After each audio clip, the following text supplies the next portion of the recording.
Bien, muy buenos días con todos.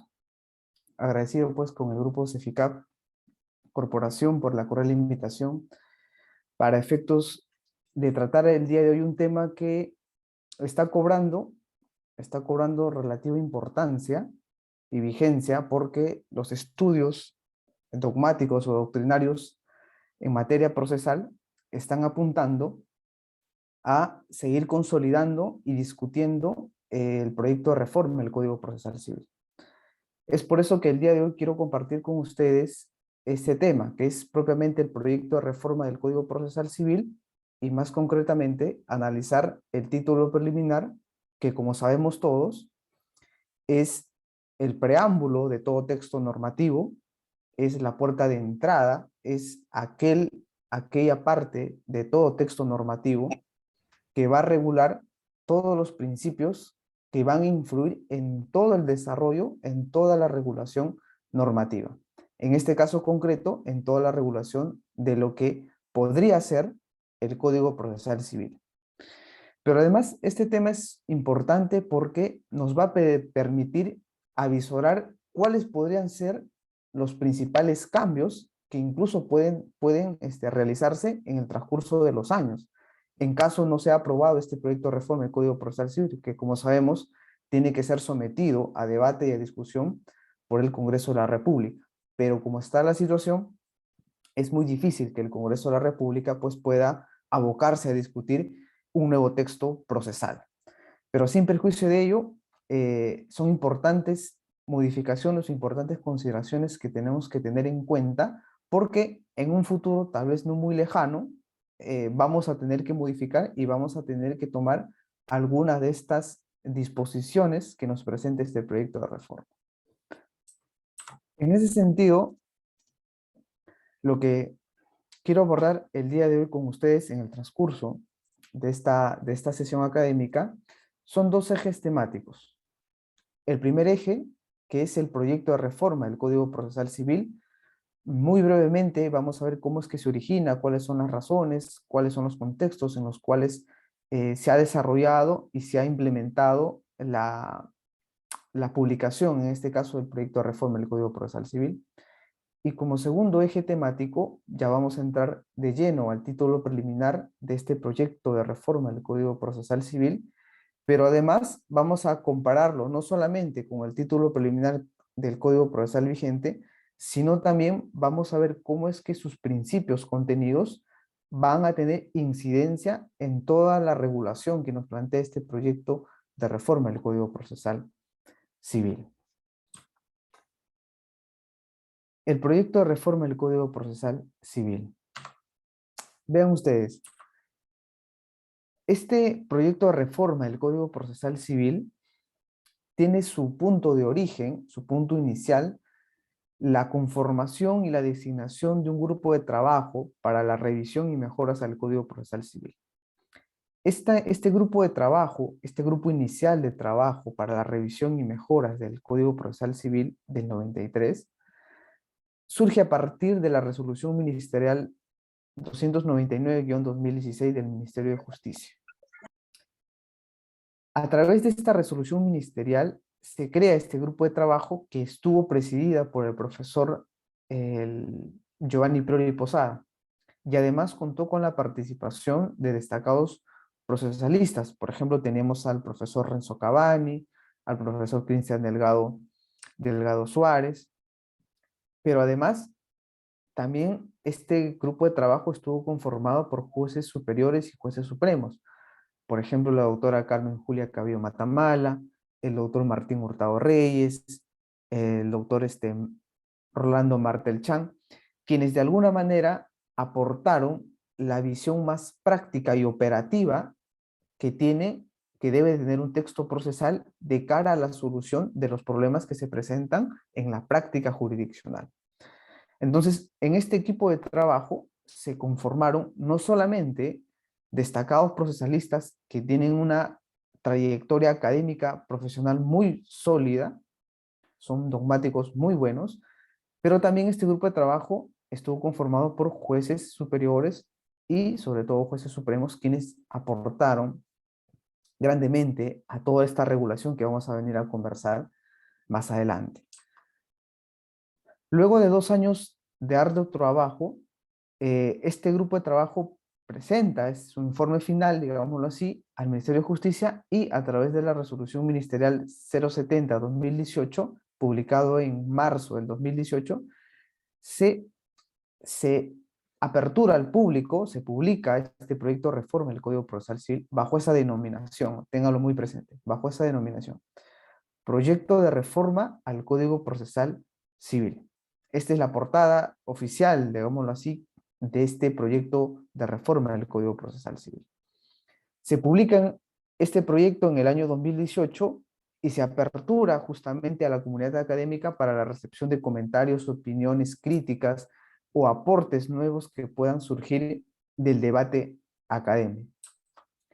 Y esto conllevó algo que ocurrió el año pasado, y es que en mayo del 2021, luego justamente del 2018 haber transcurrido ya más o menos 2 años, ¿no?, desde esa publicación inicial, se recepcionó los comentarios, sugerencias y recomendaciones de la comunidad académica y sobre todo se atendió el contexto de la pandemia por la COVID-19. Entonces, ya sea tanto de las sugerencias, comentarios y recomendaciones, y también de la propia autorrevisión y autocorrección que se hizo esta comisión reformadora, entre comillas, tuvieron a bien en mayo del 2021 publicar una especie de nuevo proyecto bajo la denominación de Proyecto del Nuevo Código Procesal Civil. Ya no, como hemos visto, proyecto de reforma del Código Procesal Civil, sino que cambia de denominación. Proyecto del nuevo Código Procesal Civil. Pero ¿por qué reformar el Código Procesal Civil? Porque es que necesitamos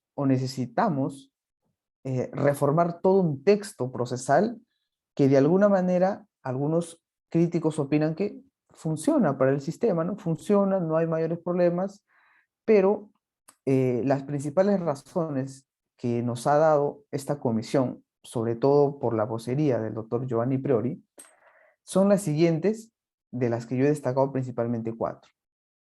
La primera es la presencia indudable, pues, de cambios políticos, económicos y culturales que venimos atravesando desde la expedición del Código Procesal Civil del 93 hasta este año 2021, hasta el año 2021. O sea, son aproximadamente 28 años de convulsión política, social, económica, porque recordaremos que el Código Procesal Civil del 93 se expidió en un contexto de alguna medida, pues, de dictadura por el expresidente Alberto Fujimori, en un contexto plagado de corrupción, de copamiento de las instituciones públicas por parte de algunos malos funcionarios, malas personas, y entonces ese fue el contexto del Código del 93.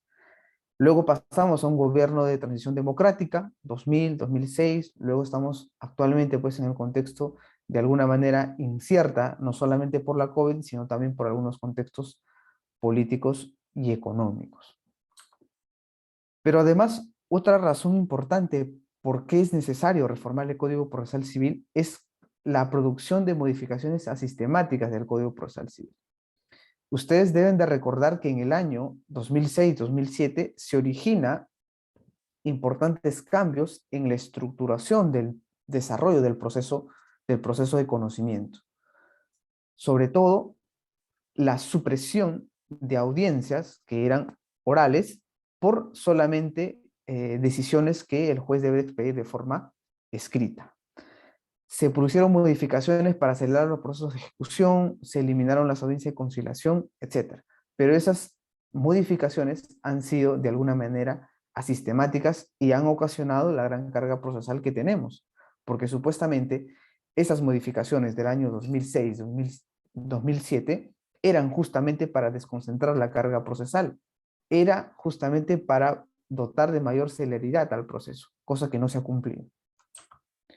Como tercera gran razón, tenemos la presencia de las reformas procesales propiamente de los códigos procesales, no solamente a nivel nacional, sino también a nivel de Latinoamérica. A nivel nacional, principalmente, y tenemos como ejemplo más relevante y más importante, el caso de la reforma del proceso penal, de un modelo meramente inquisitivo a un modelo adversarial, un modelo fundamentalmente escrito a un modelo fundamentalmente oral, donde la primacía, justamente el modelo procedimental adoptado para los efectos de la tramitación de un proceso penal, es el modelo de oralidad. Otro gran ejemplo es la reforma que se dio a nivel de la legislación que regula los procesos laborales. Esto es la nueva Ley Procesal del Trabajo, que tan igual como la reforma del Código Procesal Penal, vino a adoptar el modelo procedimental de oralidad para la tramitación de los procesos justamente laborales. Entonces, son dos claros ejemplos de que las reformas procesales a nivel nacional se han venido dando en la última década. En cuanto al nivel del contexto latinoamericano, sin duda alguna, desde hace 5 años atrás solamente, viene dándose una fuerte tendencia a reformar los textos procesales. Claros ejemplos tenemos Brasil, Colombia con el Código General del Proceso, el Código Procesal Civil de Costa Rica, son 3 claros ejemplos, y el Código Procesal Civil ecuatoriano, cuyos textos procesales justamente adoptaron o adoptan el modelo de oralidad. Un pequeño paréntesis es mencionar la reforma procesal que viene implementándose de alguna manera en algunas provincias de Argentina, porque en algunas provincias de Argentina incluso ya hay juicios orales, así tan igual como el modelo norteamericano, con la asistencia de jurados.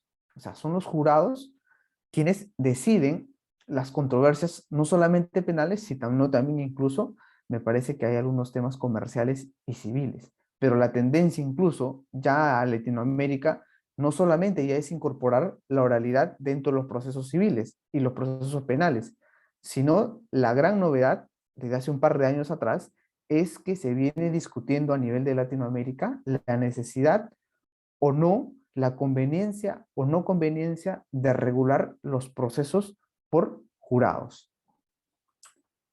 Y finalmente, una importante razón para reformar el Código Procesal Civil del 93 surgió a partir del contexto de la pandemia, ¿no? En las que nos vimos en la necesidad, y el Poder Judicial se vio la necesidad de adoptar muy prontamente las nuevas tecnologías para la tramitación de los procesos civiles. No solamente estoy hablando de la facilidad de poder llevar a cabo audiencias virtuales. Nueva incorporación de nuevas tecnologías dentro del proceso civil no solamente es implementar audiencias virtuales, sino también hay principales ejemplos como la incorporación no solamente de las casillas judiciales electrónicas para todos los abogados, la incorporación de una mesa de partes virtual, sino sobre todo la incorporación del expediente judicial electrónico que viene incorporándose en algunas cortes superiores de justicia. Entonces, ya vamos a tener que estar virando a esta nueva forma de tramitar y procesar los conflictos de naturaleza civil, incluso también de naturaleza penal. Es por eso que, por ejemplo, yo comparto una posición de un abogado que incluso vi un comentario en Facebook hace unos días, que hacía mención al pronunciamiento que había hecho el Colegio de Abogados, la Junta del Colegio de Abogados a nivel nacional, sobre la necesidad o no de que el personal jurisdiccional tenga que retomar las actividades presenciales de cara pues a continuar con el desarrollo de dichas actividades. Y el colega mencionaba algo muy importante de que ya tenemos que poco a poco acostumbrarnos a que este debe ser el nuevo horizonte para la tramitación, sobre todo de alguna medida de los procesos civiles, porque creo que la discusión va más en el tema del proceso penal por las garantías de la libertad, por las garantías del debido proceso y por la poca, poca afluencia, en este caso de la inmediación que debe tener el juez y las partes. Pero tenemos que ponernos a pensar de que las nuevas tecnologías y la incorporación de la virtualidad es algo que debe de quedarse en cuanto sea favorable, en cuanto permite efectivizar de una mejor manera el desarrollo de todo proceso civil. Entonces, vean ustedes que estas son 4 importantes razones por las que tenemos que reflexionar y pensar de que resulta necesario, valga la redundancia, reformar el Código Procesal Civil. Dentro del lineamiento de esta reforma que vamos a desarrollar más propiamente en el título preliminar, son estas 5 principales. Tutela jurisdiccional adecuada, oportuna, eficaz, dignidad e igualdad, informalismo y flexibilidad, buena fe y colaboración, contradictorio y dirección del proceso. Son 5 lineamientos que están contenidos dentro del título preliminar y que van a influir de manera directa en toda la regulación que nos plantea este proyecto de reforma del Código Procesal Civil. Ahora, hagamos una pequeña pausa. Les he mencionado que en marzo del 2018 se publica este proyecto de reforma del Código Procesal Civil, bajo esa denominación, ojo, proyecto de reforma del Código Procesal Civil. Sin embargo, luego de haberse publicado este proyecto en el 2018, se recibió comentarios, surgió el tema de la pandemia, la comisión se vuelve a reunir, empiezan a volver a trabajar algunos temas y ajustar algunos otros, y en mayo del 2021 se publica este proyecto del nuevo Código Procesal Civil, bajo esa denominación, proyecto del nuevo Código Procesal Civil. Entonces, vamos a ver que ya existe un proyecto de lo que podría ser el nuevo Código Procesal Civil. Y esto nos lleva a la pregunta de que si ha sido importante, ha sido relevante, algún cambio ha habido entre ambos proyectos del 2018 al 2021. Vamos a ver 2 razones principales, unas razones de forma y otras razones de fondo. En cuanto a las razones de forma, vamos a ver que estructuralmente el proyecto de reforma de marzo del 2018 nos planteaba una estructuración muy similar a la que tenemos en el Código Procesal Civil del 93, el actual. Porque ustedes deben de recordar que el Código Procesal Civil vigente tiene 6 secciones, ¿ya? Tiene 6 secciones. Y tiene la misma estructuración, la misma denominación en cada sección. En cada sección. La gran novedad en este proyecto del marzo del 2018 es que se incorpora la sección séptima, en la que se regulan los procesos especiales, que eran ese entonces propiamente los procesos colectivos y los procesos monitorios. ¿Ya? Entonces, lejos de la forma, lejos de esta incorporación de esta última sección, la sección séptima, estructuralmente, este proyecto de reforma de marzo del 2018 tenía la misma estructuración de nuestro Código Procesal Civil vigente. Pero ahora veamos el de mayo del 2021. Estructuralmente y formalmente no tiene la misma distribución. Vamos a ver que ahora tenemos 9 secciones, se han incorporado 2 más. Incluso la denominación de cada sección es totalmente distinta. Por ejemplo, antes teníamos la sección tercera, lo que es la actividad procesal. Ahora de frente vamos a lo que es una vía procedimental, ¿no? Que es el proceso ordinario. Continuamos proceso sumario, impugnación, tutela provisional, ejecución, procesos especiales. Aquí ya se ha modificado o se ha reajustado, porque en estos procesos especiales tenemos a lo que es la prueba anticipada, tenemos a lo que es los procesos colectivos que les mencioné y tenemos a los procesos monitorios, ¿ya? Los procesos monitorios. Entonces, estructuralmente difieren. Y más aún en la cantidad de artículos. El 2018 tenía solamente 869 artículos y el del 2021 tiene 921 artículos. ¿Ya? Eso se debe de alguna manera pues, a la incorporación de nuevas secciones y una mejor regulación un poco más amplia en algunas secciones. Pero ahora veamos algunas razones de fondo. ¿Habrá habido cambios en estos proyectos de reforma? Vamos a verlo.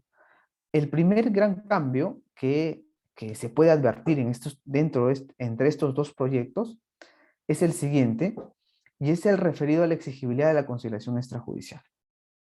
En el proyecto de reforma del 2018, en su artículo 324, se establecía lo siguiente con respecto a la exigencia de conciliación.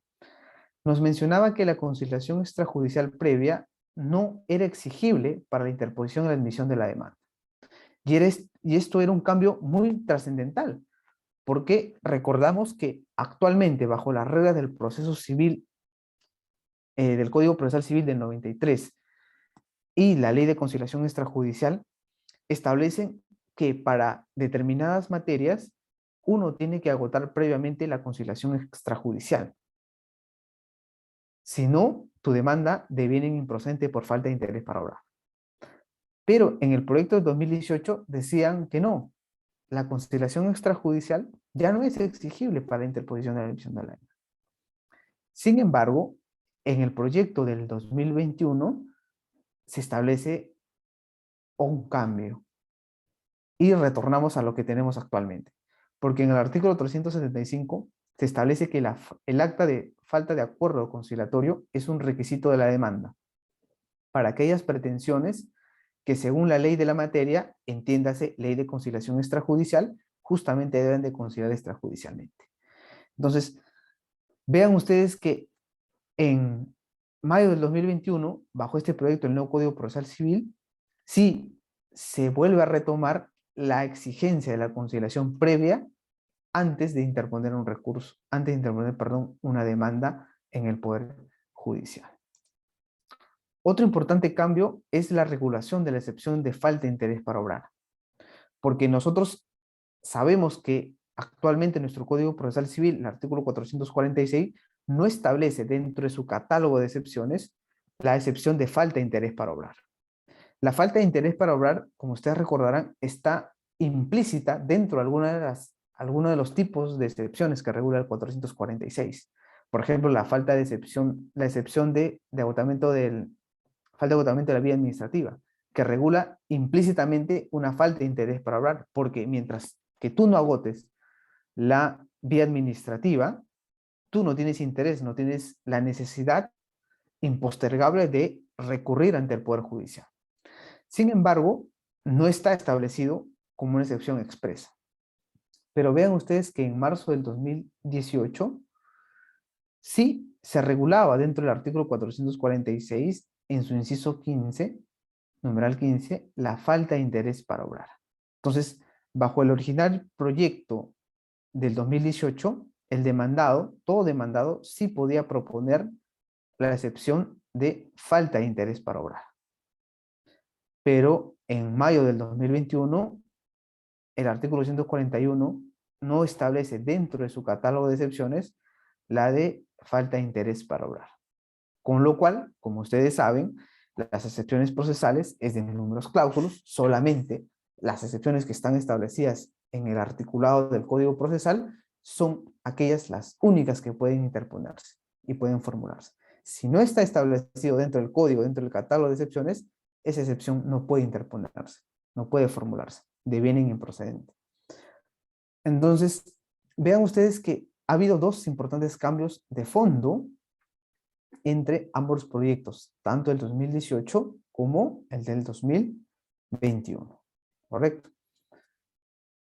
Sobre la base de esa explicación de alguna medida, estos dos proyectos del 2018 y el 2021, vamos a abordar a lo que ya se ha venido, digamos, consolidando, que es propiamente, ¿no?, el proyecto del nuevo Código Procesal Civil de mayo del 2021. Y vamos a abordar ahora los principios que contiene ese título preliminar del proyecto del nuevo Código Procesal Civil, y vamos a ver algunas específicas regulaciones que nos establecen en algunas disposiciones normativas de este nuevo Código Procesal Civil. Como sabemos, estimados y estimadas, nuestro Código Procesal Civil vigente tiene 10 artículos dentro de su título preliminar. Y son artículos de alguna medida cortitos, ¿no? Sucintos, ¿no? Concentrados, y te establecen principios claros y no tan detallados. Esto va a cambiar, esto es un gran cambio de cara a lo que plantea el proyecto de reforma del nuevo Código Procesal al Código Procesal Civil. Y vamos a ver a continuación. Veamos, de una comparación, vamos a desarrollar una comparación, tanto lo que nos dice el Código Procesal Civil vigente, como este proyecto del nuevo Código Procesal Civil del 2021. Vamos a comparar cuáles son las principales diferencias y cuáles son las regulaciones específicas y concretas que nos plantean los principios contenidos en todo este título preliminar. Veamos, como sabemos, el Código Procesal Civil del 93, el actual, en su artículo primero regula lo que es el derecho a la tutela jurisdiccional efectiva, ¿ya? De igual forma, este proyecto del nuevo código también regula en su artículo primero la tutela jurisdiccional efectiva, pero hace importantes precisiones. Son dos importantes precisiones.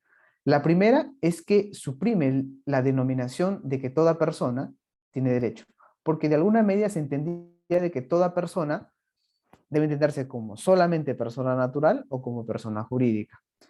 Cuando la tutela jurisdiccional efectiva también es aplicable a todo sujeto de derecho. Por eso es que este proyecto, el nuevo código, ajusta esa precisión, esa denominación y establece de que todo sujeto ejerce su derecho a tutela jurisdiccional efectiva. Y el segundo gran cambio es que no solamente puede ejercer el sujeto el derecho a tutela jurisdiccional efectiva para proteger sus derechos e intereses particulares, sino también cabe la posibilidad de que pueda ejercer, solicitar tutela jurisdiccional para aquellos derechos de titularidad colectiva o difusa. Claro está, siempre que se encuentre legitimado para ello.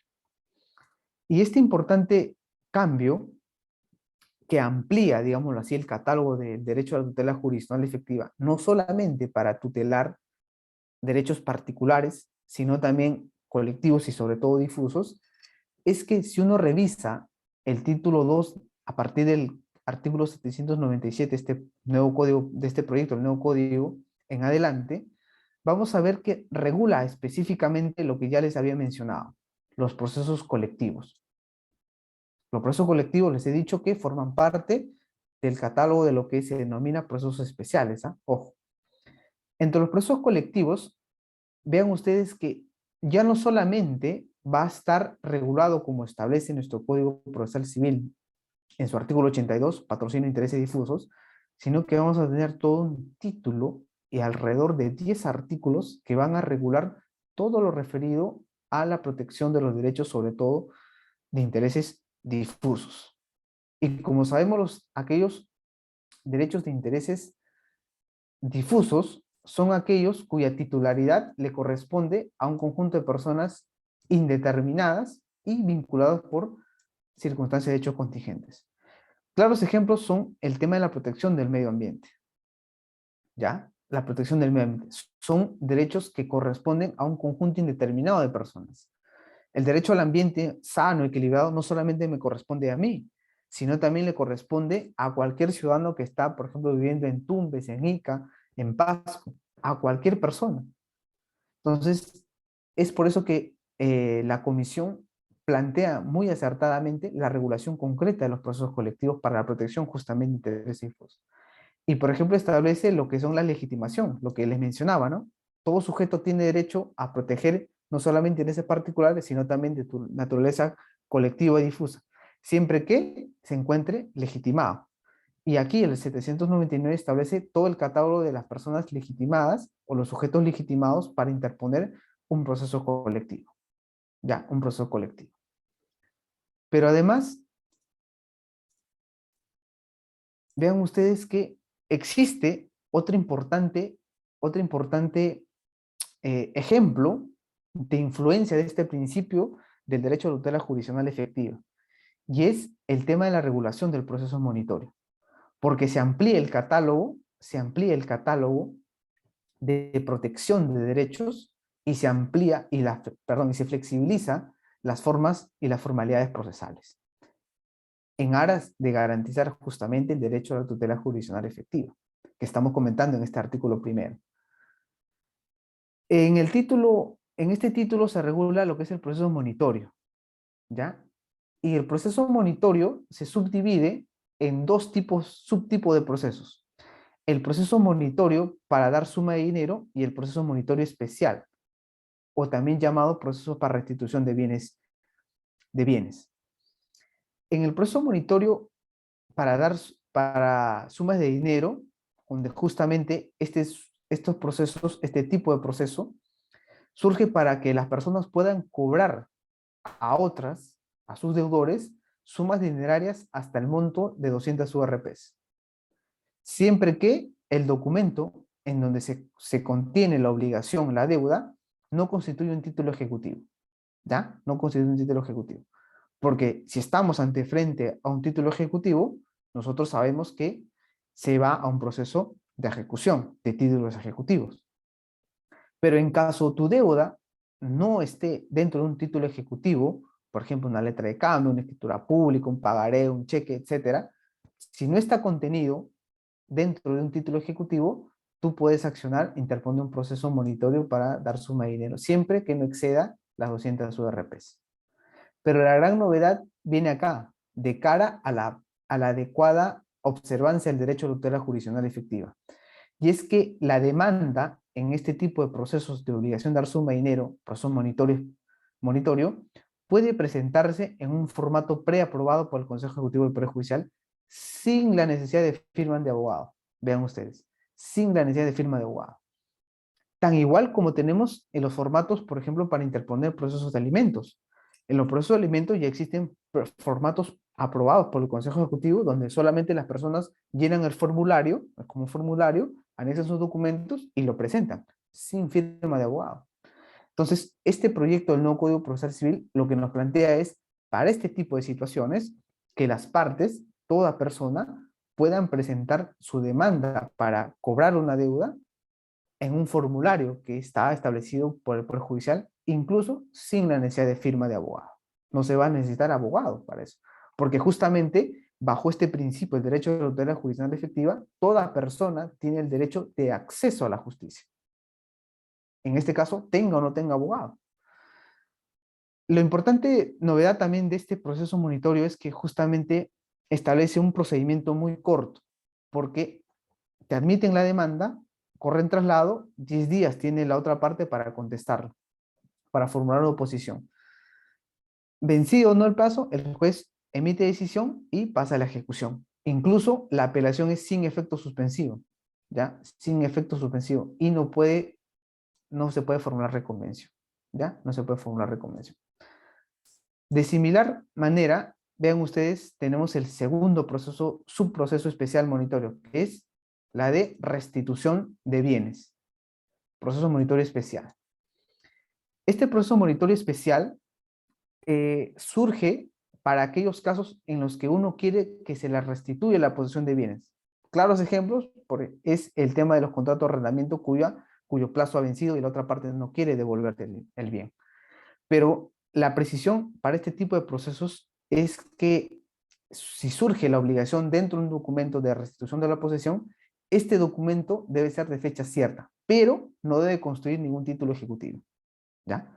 Entonces, si yo quiero accionar que se me restituya la posesión de un bien mueble, la obligación contenida de restitución de ese bien no debe estar en un título ejecutivo, solamente debe estar en un documento de fecha cierta, ¿ya? Entonces, en los supuestos que son de vencimiento del plazo, ¿no? Si el contrato, por ejemplo, se resuelve, se debe restituir el bien. Ahora, la importante novedad también vienen a ser dos.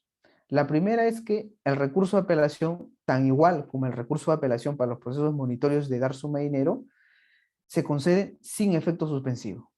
Incluso no cabe recurso de casación, ¿ya? No cabe recurso de casación.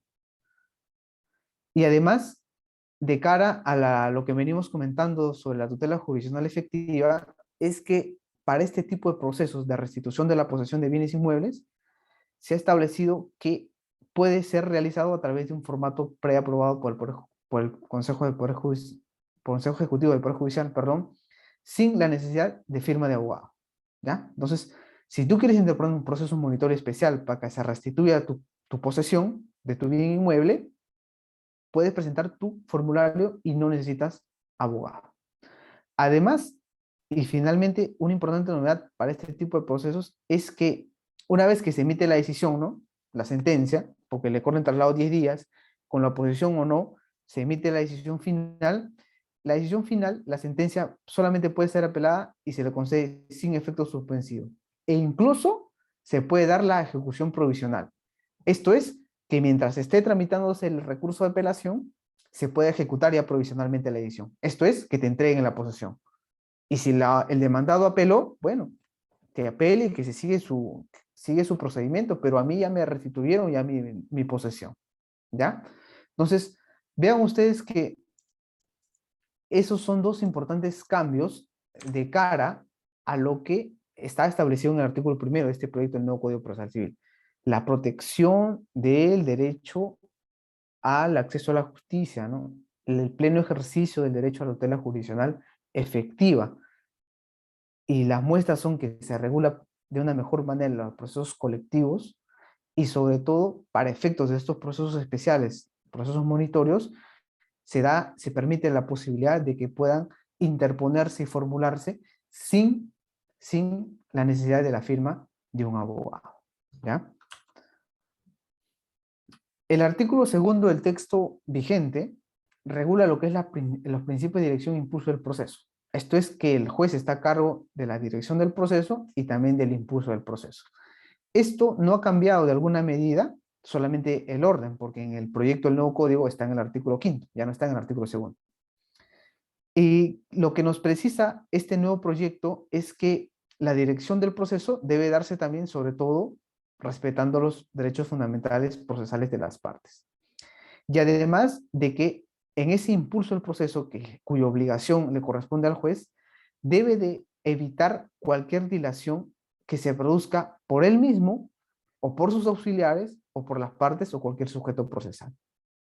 Entonces, ya no solamente está obligado a evitar que la dilación se produzca por su propia demora, sino también de sus propios asistentes jurisdiccionales, de sus propios especialistas, de cualquiera de las partes o de cualquier otro sujeto procesal, ¿ya? Solamente ha habido una precisión en este aspecto.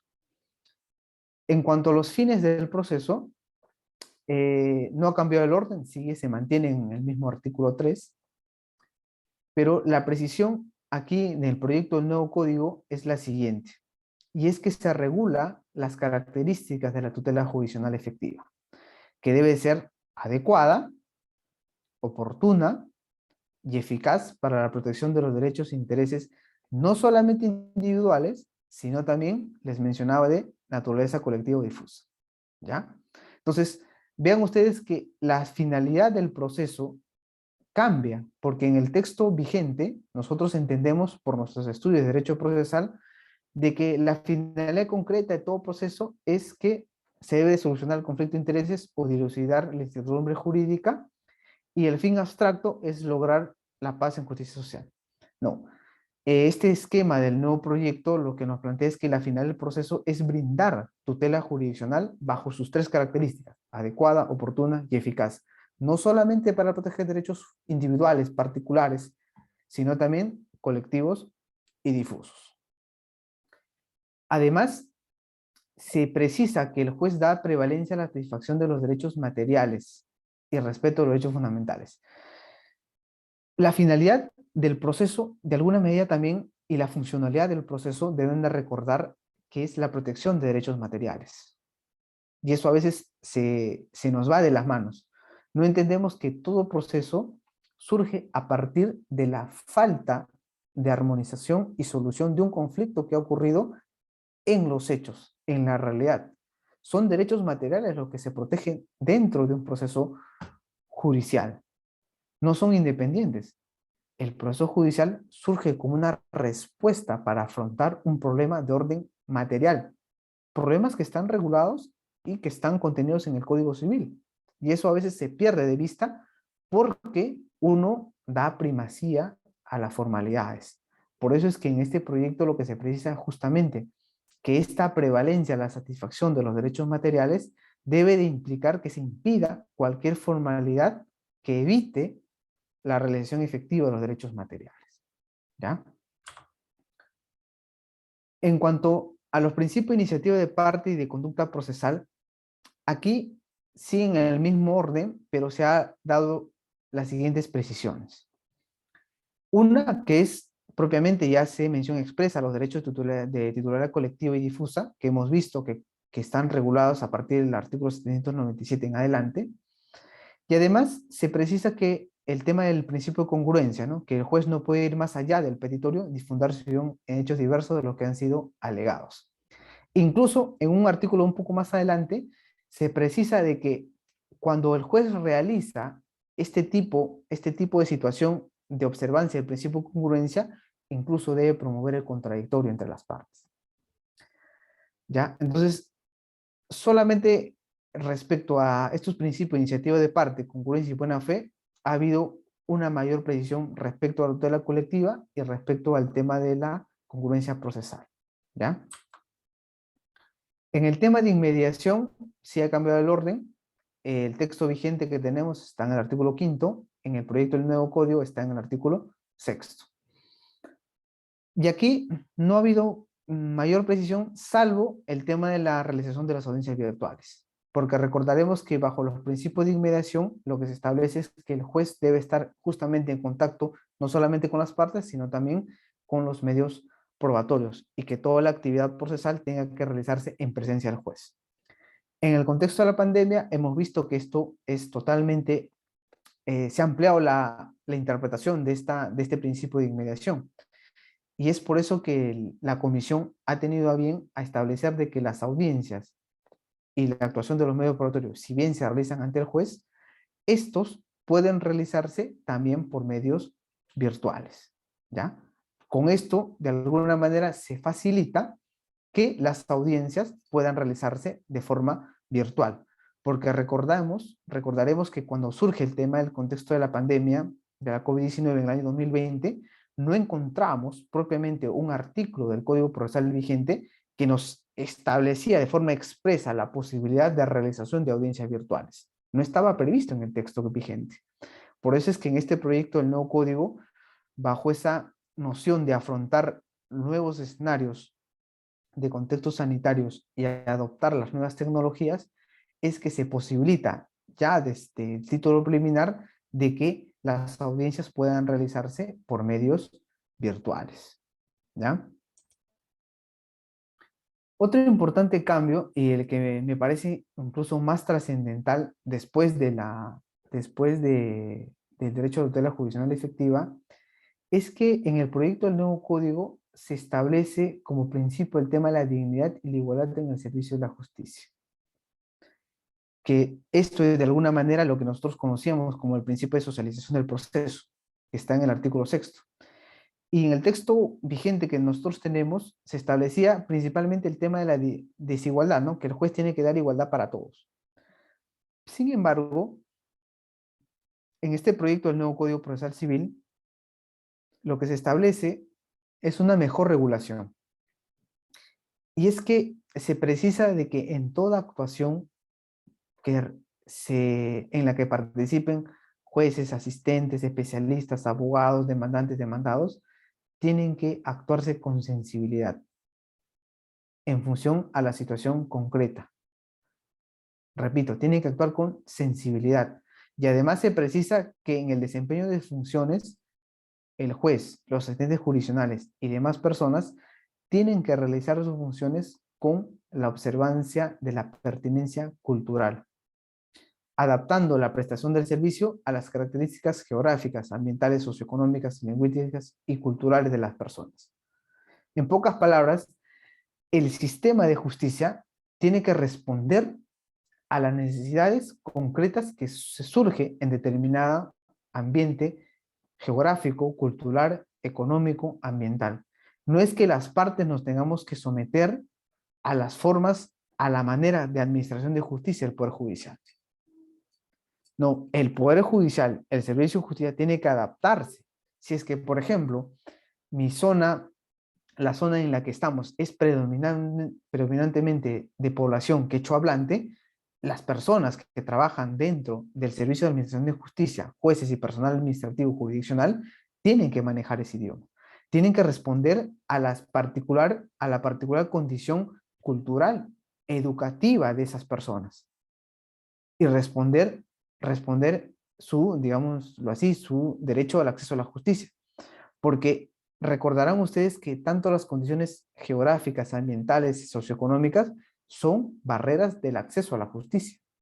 Y si se pretende garantizar el derecho a la tutela jurisdiccional efectiva, el sistema de justicia tiene que responder a los ambientes culturales, educativos, socioeconómicos de cada población. No la población tiene que adecuarse a lo que diga el Poder Judicial. El Poder Judicial tiene que adecuarse a las necesidades que tiene la población. Y además, si la igualdad se precisa, acá solamente un término importante, y es que ya no se habla de sexo, de que la discriminación se dé por razón de raza, edad, discapacidad, origen, sino aquí ya se precisa y dice, se habla de género, ya no de sexo, ¿ya? Veamos que de alguna manera el enfoque de género, esa posibilidad de poder ampliar de una mejor manera, sin desigualdad alguna y sin discriminación, el tema de la existencia de géneros. Ya no estamos hablando de sexo referido principalmente a la sexualidad biológica o física, ¿no? Sino que estamos hablando ya de la protección y la igualdad en un aspecto de género, no de sexo, no solamente ya de sexo. Entonces, ese es el importante cambio que nos plantea este proyecto del nuevo Código Procesal Civil. Respeto a la dignidad, que la gente, el Poder Judicial, actúe con sensibilidad, con pertinencia cultural, atendiendo a características geográficas, ambientales, socioeconómicas, etc. ¿Ya? Se amplía, vean ustedes que ya no estamos hablando de un simple principio de igualdad entre las partes, sino ya importancia de dignidad, igualdad en el servicio de justicia. Y otro importante cambio, y que tal vez seguramente va a ser, digamos, más novedoso de cara a la propia actividad que realizan los jueces y también nosotros los abogados, es el tema de la regulación del iura no vid curia, que de alguna manera se amplía y se precisa toda esta regulación de la vinculación que tiene que tener el juez y el derecho. Y aquí lo que se establece es que el juez puede aplicar el iura no vid curia, pero respetando el contradictorio previo y evitando dejar indefensión al poder de las partes. Entonces, ya no es que el iura no vid curia, digámoslo así, ahora sí existe, va a existir una regulación expresa que establece que para aplicar el iura no vid curia tiene que haber un contradictorio previo. No es que al juez se le ocurra y ya, digas que por iura no vid curia yo te voy a adecuar, por ejemplo, la causal de nulidad o te voy a adecuar cualquier vía procedimental. No, tiene que haber un contradictorio previo. Y además establece que los jueces, en la aplicación, en interpretación de las disposiciones normativas, tienen que hacer bajo la observancia de lo que diga la Constitución y los derechos y los instrumentos internacionales en materia de derechos humanos. Además, se establece la obligación de que los jueces están obligados a respetar los precedentes vinculantes, no solamente de la Corte Suprema, sino también los del Tribunal Constitucional. Tienen que respetar. Y aquí ya se establece de forma expresa esa obligación de respetar esos precedentes vinculantes. Y más importante aún, vean ustedes, es lo que se nos establece en el numeral 4. Y es que se señala de que el juez está obligado a mantener estable y coherente su propia jurisprudencia, motivando aquellas decisiones en las que se aparte de ella. Entonces, se establece la obligación de que el juez tiene que mantener de manera uniforme su propia jurisprudencia. Y si se va a apartar de su propia jurisprudencia, tiene que decir por qué se aparta. Entonces, ya no vamos a tener este problema que a veces ocurre a nivel, por ejemplo, de los juzgados civiles. Un juzgado civil en 3 o 4 oportunidades te dice que este es el criterio para resolver un determinado conflicto jurisdiccional, pero a la cuarta vez, bajo los mismos hechos, te saca otro criterio, sin ninguna justificación alguna. Igual pasa con las salas civiles. En determinados casos te dicen que sí, y en otros que son similares, te dicen que no. Y es por eso que este proyecto de reforma lo que se pretende es que se evite esa situación y se establece la obligación de que el juez debe de mantener su propia jurisprudencia estable, coherente y uniforme y motivar si es que quiere apartarse de ellas. Y así, de alguna manera, pues, dotas de mayor predictibilidad, porque como sabrán ustedes, los que seguramente algunos litigan, es muy difícil litigar conflictos no solamente civiles, sino también penales, por la gran discordancia de criterios que puedes establecer incluso entre juzgados especializados. El juzgado civil para un caso concreto, el primer juzgado te dice A, pero el juzgado civil B te dice para el mismo conflicto, que son casi los mismos hechos, tiene otro criterio. Entonces, hay esa disimilidad de criterios que hacen imposible que incluso para los abogados podamos avisorar con grado de probabilidad el éxito o fracaso de un conflicto jurisdiccional. Bien, pero más importante aún tenemos lo siguiente, y es que ya de cara a la regulación específica de este proyecto del nuevo código, si uno revisa el artículo 557 del código de este proyecto del nuevo Código Procesal Civil, establece una obligación de alguna manera adicional o importante. Y es que se establece que los jueces y tribunales y todos los órganos jurisdiccionales públicos o privados están en la obligación de conocer la jurisprudencia de la Sala Suprema Civil. Propiamente ya no estamos hablando de alguna medida de precedentes vinculantes, sino de jurisprudencia, de decisiones jurisdiccionales de la Sala Suprema Civil. Entonces, lo que nos establece este artículo es que incluso nosotros ya vamos a estar obligados a conocer la jurisprudencia que emite la Corte Suprema en materia civil. Y no solamente ya abocarnos a lo que son los plenos casatorios, sino aquellos pronunciamientos que de alguna manera mantienen un criterio uniforme, nosotros tenemos la obligación de conocerlos. Más aún los jueces, más aún los tribunales de justicia que administran justamente justicia. Pero vinculado a este principio del juez y el derecho que estamos hablando, es el tema de la motivación de las resoluciones judiciales. Y aquí sí vamos a encontrar importantes cambios y tal vez, no sé si problemas, porque es un gran cambio de cara a lo que nosotros estamos, digamos, tal vez acostumbrados a ver cómo hacen los jueces las decisiones judiciales. Veamos que el artículo 117 nos establece lo siguiente. Nos establece lo siguiente. Voy a centrarme en alguno de ellos. Por ejemplo, en el inciso 2, nos dice que cuando una resolución va a estar motivada, cuando existe dentro de la resolución la explicación clara y concreta de la relación entre la norma aplicada y la pretensión decidida. ¿Ya? Esto es, ¿cuál es la relación entre los hechos y la norma que yo aplico? ¿Ya? La norma que yo aplico.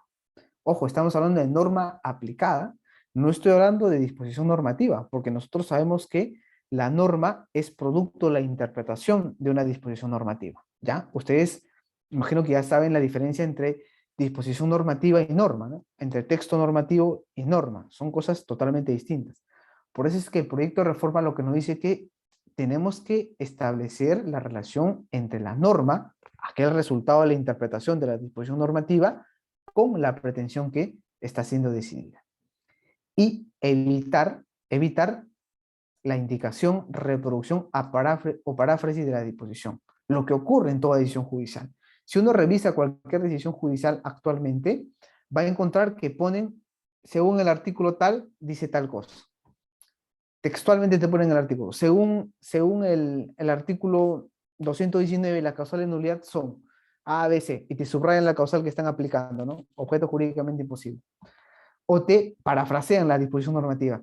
Según el artículo tal, te dice que, por ejemplo, para el otorgamiento de poder debe contar por escritura pública para el efecto de disposición. En el caso concreto, entonces, se establece que la disposición normativa establece como requisitos indiscindibles el otorgamiento de escritura y la disposición expresa, literalidad. Entonces, así te parafrasean las disposiciones normativas. Bajo este proyecto de reforma, lo que establece que eso ya no va a ser motivación.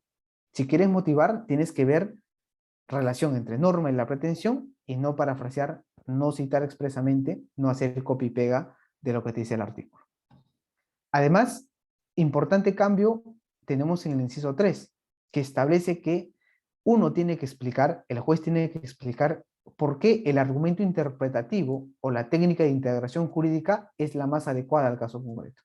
En pocas palabras, yo tengo que explicar como juez cuál es el argumento interpretativo que estoy aplicando. ¿Cuál es interpretación analógica como método como técnica de integración jurídica? Aplico argumento teleológico, finalista, sistemático. ¿Cuál es el argumento interpretativo que yo estoy aplicando como juez para resolver el caso concreto? ¿O cuál es la técnica de integración jurídica? Analogía, derrotabilidad de normas, ponderación. ¿Qué cosa estoy haciendo? Tengo que explicarlo. ¿Y por qué? Al elegir ese argumento interpretativo, yo tengo que explicar por qué es la más adecuada a mi caso concreto. ¿Ya? Otro importante es lo que nos dice el artículo, el inciso 5, es que tiene que justificar, ya no, ni siquiera está diciendo explicar, ¿eh? Te dice justificar. ¿Qué cosa? La incidencia, o sea, la relación directa de un precedente constitucional o judicial al caso. Y nuevamente, evitar la indicación, reproducción o paráfrasis de los mismos. Si uno, por ejemplo, revisa algunas sentencias de la Corte Suprema incluso, o tal vez de las Cortes Superiores o los juzgados civiles, cuando, por ejemplo, aplican plenos casatorios, van a ver que te transcriben todo el pleno casatorio. Bueno, la regla vinculante que te quieren aplicar, ¿no? Te dicen, según el cuarto pleno casatorio, se debe entender por precario esto, ¿no? Y te copian todo. Eso no es motivación. Bajo las nuevas reglas que plantea este proyecto de reforma, eso ya no va a ser motivación. Tú tienes que justificar cuál es la relación directa del precedente vinculante constitucional o judicial al caso concreto. Ya no tienes que copiar y pegar. No tienes que ni siquiera parafrasear, porque a veces algunos he visto que también parafrasean mucho, ¿no? Ponen en sus propias palabras lo que te dice el texto expreso del presente vinculante. ¿Ya? El numeral 6 nos establece también otro tema importante, y es que en la interpretación o aplicación de los textos infraconstitucionales, entiéndase, por ejemplo, cualquier ley, código civil o procesal civil, tiene que interpretarse de conformidad con los derechos fundamentales y los principios constitucionales. Y si colisionan, si chocan, tiene que explicar las razones que determinen si es que se pueden o no armonizar. ¿Ya? El 7 también nos establece algo muy importante que a veces siempre es soslayado por los órganos jurisdiccionales. Y es el tema de la justificación de la valoración probatoria. En este proyecto lo que se establece son dos cosas y dos exigencias. Valoración individual de los medios probatorios y también valoración en conjunto.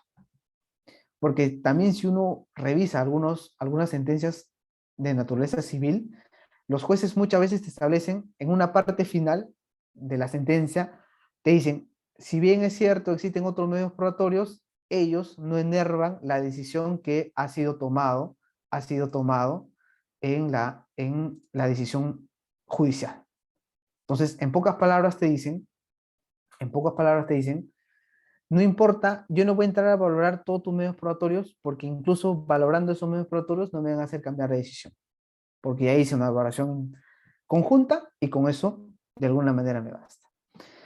Entonces, lo que nos plantea este proyecto de nuevo código es que un juez ya debe de justificar valoración individual de los medios de prueba y el resultado de la confrontación entre ellos. Tengo que ver si es que son medios probatorios contingentes o contradictorios para hacer valoración conjunta. Y además, tengo que justificar la valoración probatoria si es que yo voy a utilizar presunciones judiciales o prueba indiciaria. Son muy pocas las sentencias en las que se expresa de forma correcta la estructuración de una prueba indiciaria, o razonamiento indiciario, para la aplicación y la resolución de un conflicto jurídico. Por eso es que en este proyecto lo que se establece y se incide bastante es valoración individual y en conjunto de la prueba, y más aún correctamente si es que estamos aplicando presunciones judiciales o prueba por indicios. Además, el numeral 8 nos establece también algo muy importante, que es la justificación del estándar de prueba que se va a utilizar. Aquí ya no solamente es decir, como ya uno puede advertir incluso en algunas decisiones judiciales, que te causaron convicción, por la libre convicción y la libre evaluación de la prueba, tus medios probatorios me causaron convicción y ya te declaro fundado. No, aquí tienes que justificar cuál es el estándar de prueba que estás utilizando. ¿Y por qué es que tú dices que con la valoración individual en conjunto de la prueba, tú vas a superar el estándar de prueba? No es decir solamente ya que me convenciste y me produjeron convicción la declaración de A, B, C y tu medio probatorio documental Z y X me produjeron convicción judicial y por lo tanto declaro fundada tu demanda. No. Aquí tienes que justificar por qué es que tu valoración individual y en conjunto supera el estándar de prueba y qué estándar de prueba yo estoy utilizando para valorar tu prueba y en consecuencia declararte fundada la demanda. El 9 te establece, bueno, la justificación en caso, por ejemplo, exista el tema de ausencia de pruebas y cuando yo voy a aplicar la regla de la carga de la prueba.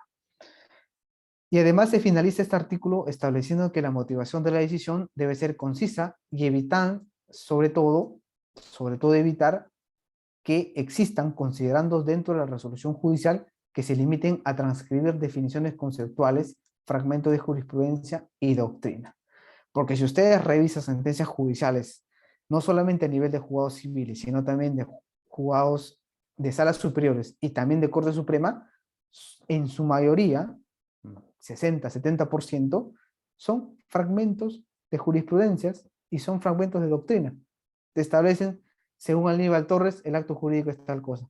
Según Lizardo Taboada, las causales de simulación son A, B, C, etc. Entonces, la motivación implica desterrar esa forma de redacción y esa forma de, entre comillas, justificación de las decisiones judiciales que lamentablemente estamos acostumbrados a ver en la actividad profesional, ¿ya?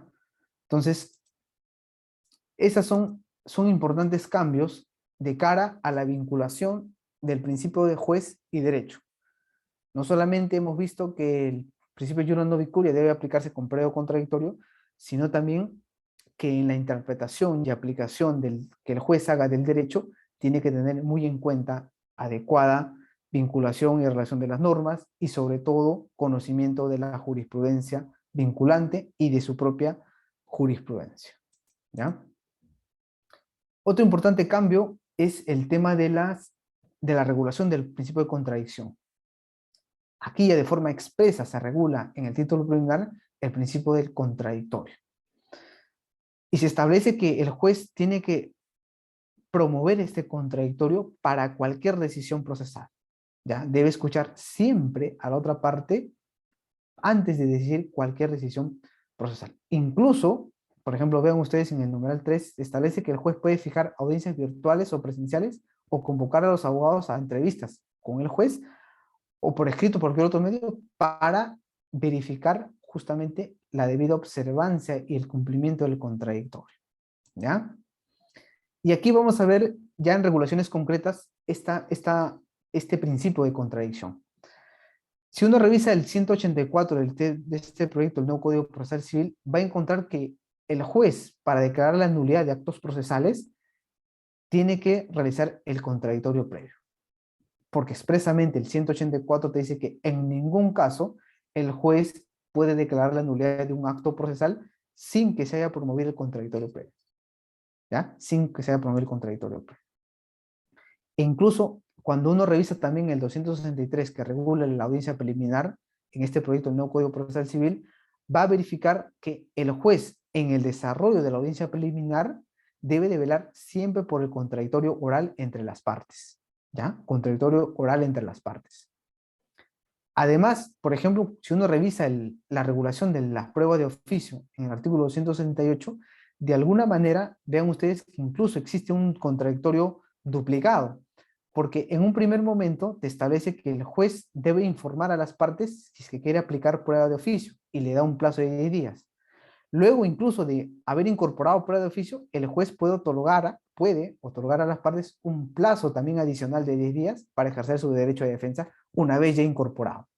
Entonces, vean ustedes que al parecer no solamente el juez va a comunicar antes de dar prueba de oficio, promover el contradictorio, sino también incluso ya haber después de incorporado a la prueba de oficio, puede otorgar un paso adicional a las partes. Y finalmente, y más importante aún, es el tema del contradictorio. Vamos a ver la concreción de este principio de contradicción en la concesión de las medidas provisionales, entiéndase medidas cautelares.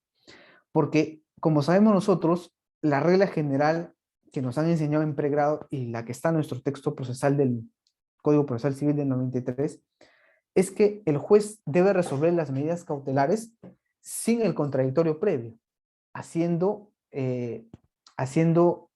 mención al aforismo, ¿no?, latino, que es que las medidas cautelares se conceden sin conocer, sin oír a la otra parte, ¿no? Inaudita el altera partes, sin escuchar a la otra parte. Sin embargo, el proyecto del nuevo Código Procesal Civil lo que nos establece es que se cambie esta regla general. Ahora la regla general es que para toda medida cautelar se concede con el previo traslado a la otra parte por el plazo de 6 días. ¿Ya? Entonces, el juez en toda medida cautelar, la regla general va a ser de que se concede previo traslado a la otra parte. Solamente se establece, aquí valga la aclaración, la excepción de que puede darse sin el contradictorio previo, pero tiene que estar correctamente motivado y justificado ese pedido. Pero repito, la regla general para la concesión de medidas provisionales es que debe darse debe darse con el contradictorio previo. No puede darse una medida cautelar sin haber notificado previamente a la otra parte. Salvo en aquellos casos donde exista pues justamente una urgencia, ¿no?, importante y necesaria, ¿no?, para que se conceda una medida cautelar. Pero fuera de eso, la regla general es de que todas las medidas cautelares se dan con el conocimiento de la otra parte. El artículo 8º, que no ha cambiado de alguna manera también de posición, regula pues el principio de gratuidad en el acceso a la justicia. Aquí no ha habido mayores cambios, solamente se estableció pues el numeral 2, que establecía que el servicio de justicia es gratuito para todas las personas con escasos recursos. Y ya para ir finalizando, vamos a conversar sobre el artículo 9º, que vean ustedes que es un importante cambio, no solamente en la extensión, sino también en el fondo. Porque el Código Procesal Civil vigente se establece expresamente en el numeral 9º, que las normas procesales son de carácter imperativo. Ojo, son de carácter imperativo. Las formalidades previstas son imperativas.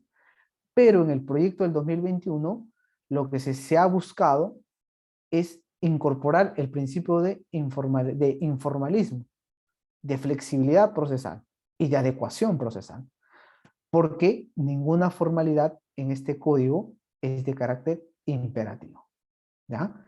Porque el juez puede adecuar el procedimiento a la necesidad de la protección de los derechos materiales. Entonces, ya no estamos frente a un código que establece formas imperativas, formalidades imperativas, sino se flexibiliza y se da la primacía al informalismo, porque de alguna manera lo que trata y la función de todo proceso es resolver un conflicto tutelar, hemos visto, derechos materiales. Por eso es que se debe de presentar el informalismo y la flexibilización procesal. Y además de ello, nos trae una importante novedad ya de forma expresa.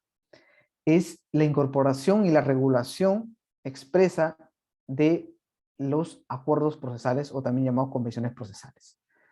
Ya en el título preliminar se establece la posibilidad de que las partes pueden celebrar acuerdos procesales antes de interponer el proceso, incluso durante el trámite del proceso.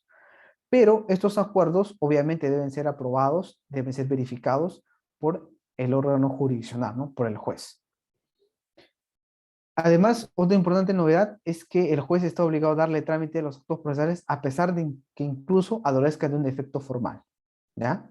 A pesar de que tengan un defecto formal, el juez está obligado a darle trámite. Y esto vamos a verlo con las regulaciones concretas, estos principios de informalidad, de adecuación, de flexibilidad procesal y sobre todo de los acuerdos procesales. Vamos a ver a continuación cómo es que se han venido o van a venir regulados dentro del texto del proyecto del nuevo Código Procesal Civil. En cuanto al informalismo, vamos a ver lo siguiente. En el artículo 195 de este proyecto del nuevo código, se establece lo siguiente. Nos dice que el incumplimiento de requisitos de la demanda no va a impedir al juez que continúe el proceso. Esto es, si advierte, por ejemplo, que se incumple algún requisito de la demanda o que no tenga un anexo a la demanda, el juez igual va a emitir el auto admisorio. Dispone el emplazamiento, pero eso sí, exige al demandante que pueda subsanar el requisito que se ha incumplido o adjuntar el anexo que no se presentó. ¿Ya? Entonces, pero la regla es que el juez sí o sí te va a admitir tu demanda. Así tengas problemas de omisiones en los requisitos o anexos, el juez te va a admitir la demanda. Salvo de que sea pues un incumplimiento gravísimo. Ahí sí te declara inadmisible y te da tu plazo de 10 días para que puedas subsanarlo. ¿Ya? Pero además, en línea de este principio de formalismo y de flexibilidad procesal, se establece que el juez, todo juez, va a tener solamente el plazo de 20 días hábiles para calificar la demanda. ¿Y qué pasa si es que se vencen los 20 días hábiles y no te califican la demanda? Pues, vencido el plazo, este proyecto nos dice que se va a tener por admitida la demanda. ¿Ya? Se tiene por admitida la demanda. Además, lo que te establecía en el numeral quinto, ¿no? Al evaluar la admisibilidad de la demanda y la presentación de los documentos y anexos, el juez debe privilegiar a continuar el proceso siempre, siempre. Y además, ojo aquí, que las resoluciones que, por ejemplo, te declaran inadmisible la demanda o la que te admiten la demanda van a ser inimpugnables. Esto es, yo no voy a poder interponer recurso de apelaciones o incluso tratar de poder nulidad contra el auto admisorio o el auto que me declara justamente inadmisible mi demanda. Ya, eso es en cuanto a los requisitos de la demanda. Pero en cuanto a los requisitos de admisibilidad de la demanda.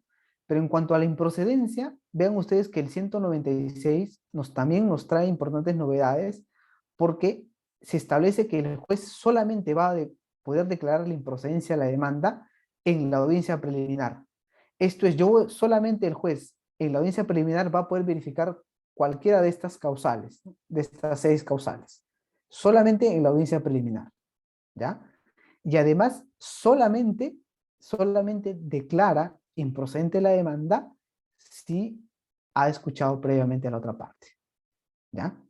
Entonces, la regla general, vean ustedes, de que ningún juez, bajo esta regulación del proyecto del nuevo código, va a declarar improcedente tu demanda en la calificación liminar. No te va a declarar improcedente tu demanda. Te la va a poder declarar solamente cuando se desarrolle la audiencia preliminar. ¿Ya? Solamente cuando se abre la audiencia preliminar y previo contradictorio. ¿Ya? Entonces, vean ustedes que estos son dos claros ejemplos de la informalidad que nos plantea y la flexibilidad procesal que nos plantea este título preliminar ya en la regulación más concreta.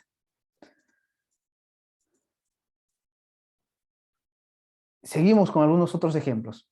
Por ejemplo, cuando uno revisa el artículo 19, en la formalidad del otorgamiento de poder, vamos a poder verificar que se puede otorgar un poder para litigar bajo esta nueva regulación a través de un documento con firma legalizada notarialmente. Son un documento privado con firma legalizada. Esto es un cambio importante porque recordarán ustedes de que actualmente, bajo nuestro Código Procesal Civil del 93, el poder para intervenir dentro de un proceso solamente puede ser por acta ante el juez o por escritura pública. En este proyecto del nuevo código te establece la posibilidad de que puedas tú otorgar un poder solamente por medio de un documento privado con firmas legalizadas. ¿Ya? Esto de acá, bueno, el juez aprueba o desaprueba, está referido a los acuerdos procesales, ¿no? Que debe desarrollarse dentro de la audiencia preliminar. ¿Ya? Y puede promover justamente también acuerdos procesales dentro de la audiencia preliminar. Pero en cuanto a las formalidades, otro gran ejemplo es el que establece el artículo 194, numeral quinto. Porque tratándose, por ejemplo, de medios probatorios documentales, este artículo 194 nos establece de que en caso sean documentos, incluso no es necesario adjuntar los originales. Puedes presentar copias. No es necesario presentar prueba documental original. Puede presentar copias.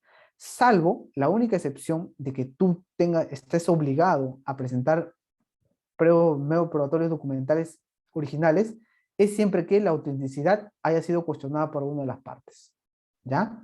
O ese documento esté en poder de alguna de las partes, ¿ya?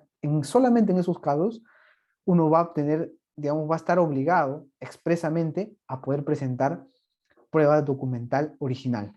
Si no, solamente puedes presentar prueba documental en copias simples.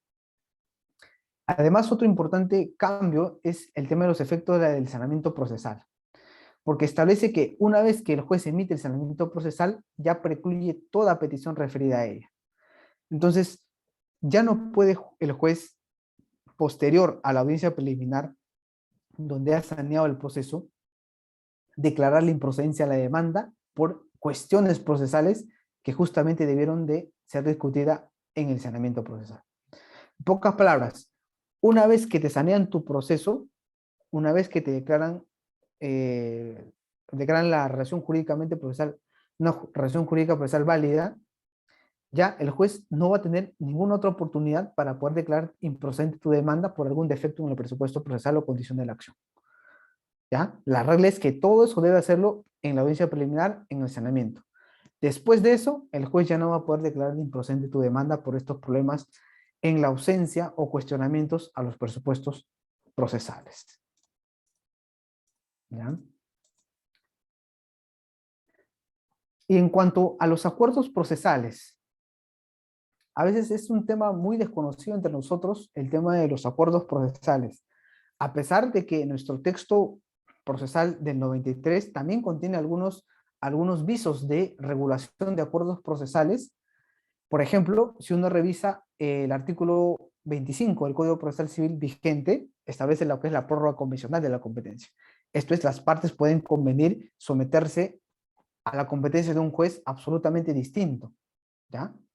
Lo otro es, por ejemplo, el artículo 314, si mal no recuerdo, que establece la posibilidad de la suspensión convencional del proceso. También el artículo 729 del Código Procesal Civil del 93, que establece la posibilidad de tasar convencionalmente un inmueble para efectos de la ejecución forzada. Entonces, nuestro texto, nuestro Código Procesal Civil vigente también contiene acuerdos procesales, ¿ya? Y esos son tres claros ejemplos: 25, artículo 25, 319, 729 del Código Procesal Civil. Pero en este texto del proyecto del nuevo código también tenemos regulaciones expresas, porque hemos visto que está contenido dentro del título preliminar la posibilidad de celebración de acuerdos procesales. ¿Y cuáles son estos acuerdos procesales?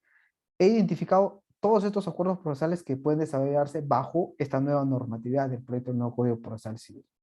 La primera la tenemos en el artículo 197, en la que se establece la posibilidad de la modificación y ampliación de la demanda, ¿ya? Y se señala que las partes pueden acordar, por algo es un acuerdo procesal, realizar modificaciones de sus postulaciones, o sea, su demanda, contestación de la demanda, hasta antes de la fijación de los puntos controvertidos.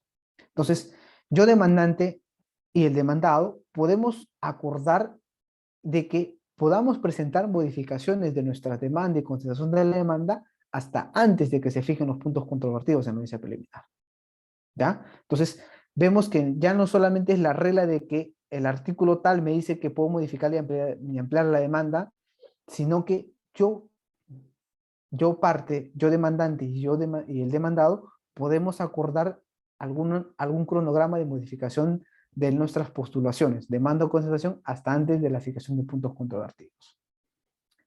Igual pasa con el tema del ofrecimiento de pruebas extemporáneas. Las partes pueden celebrar acuerdos antes o durante el proceso para poder ampliar la oportunidad para el ofrecimiento de los medios de prueba, ¿ya? Pero aquí viene la limitación: en ningún caso pueden acordar postular, ofrecer medios probatorios extemporáneos después de haberse emitido la resolución de fijación de puntos controvertidos, ¿ya? Hasta antes de eso, yo puedo, demandado, puedo acordar celebrar un acuerdo procesal para la presentación de los medios probatorios. Otro ejemplo, y me parece que es el último, es el tema del artículo 516, el acuerdo procesal sobre el recurso, sobre un medio impugnatorio. Y lo que nos establece este artículo es que las partes pueden convenir, o sea, pueden acordar renunciar a interponer recurso de apelación o casación. Demandante y demandado pueden ponerse de acuerdo y decir, ¿sabes qué? Si es que primera instancia nos dice que alguno de los dos tiene la razón, ya ahí nomás nos quedamos. Yo renuncio por adelantado a interponer mi recurso de apelación. Igual puede pasar en segunda instancia. Podemos acordar de que una vez emitida la decisión por la sala, yo renuncio, ya no voy a ir a recurso de casación y perfectamente ahí nada más queda queda el proceso, ¿no? Entonces, son claros ejemplos de los acuerdos procesales que uno puede celebrar de cara ya en el desarrollo de un proceso judicial sobre esta posible, pues, no, aprobación del proyecto del nuevo Código Procesal Civil. Bien, muchísimas gracias. Eso ha sido todo. Recuerden ustedes que este es un tema muy importante porque seguramente si es que no se aprueba este proyecto de reforma, algunas de estas novedades pueden incorporarse en nuestro actual y vigente Código Procesal Civil, porque hemos visto que de alguna medida son importantes novedades y importantes cambios que nos permiten o que nos van a permitir desarrollar de una mejor manera un proceso judicial. Muchísimas gracias por su tiempo, quedo a disposición de ustedes y si no, pues será hasta otra oportunidad. Muchas gracias.